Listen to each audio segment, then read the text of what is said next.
Nimesikitika kusikia kifo cha mtoto wa huyu dada ambaye alikuwa anaishi gesti. Ni msichana ambaye ana umri wa miaka 17 hivi. Alichukuliwa na mshikaji mmoja anaitwa Zahir ambaye ana kipindi chake kwenye YouTube Maximum Online TV. Alimchukua akaenda kuishi naye kama mdogo wake tu.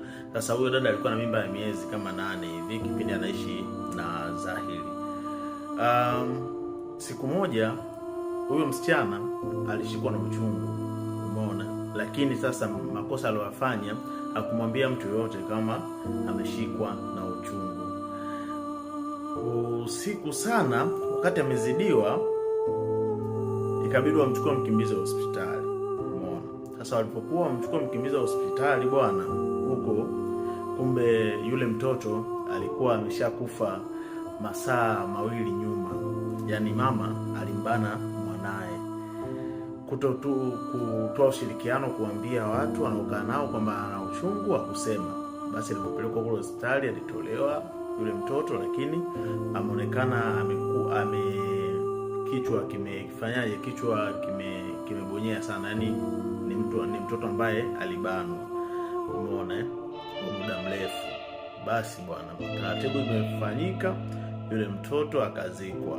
Lakini kitu cha kushangaza, yuo Zahiri alimwambia amjulishe baba mtoto wake. Yaani akampigia mshikaji akaambiwa bwana, yule mdada akamwambia nimejifungua. Mshikaji akamwambia umejifungua? Ila mtoto amekufa. Jamaa yani ajionyesha ile kushtuka kama mtoto wake amekufa, anakuambia basi poa nitakupigia simu baadaye. Mika nimejisikia vibaya sana. Yaani mtu amejulishwa mwanae amekufa, lakini yeye anasemaje? Sawa nitakupigia baadaye, baada ya kutoa pole na kushangaa kustaajabu. Yaani kaona kama kawaida yani.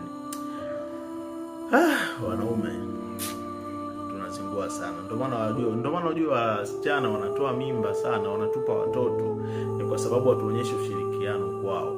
Yaani unakuta mdada amejifungua mtoto wake, ulikuwa labda huko unampa ushawishi mzuri, utakuja kulea mtoto, lakini mwisho wa siku anakuja kujifungua na mwachia mzigo peke yake. Kwa hiyo hivi vitu vinafanya dada zetu wanapoteza sana watoto wao, kwa sababu wanashindwa kuwalea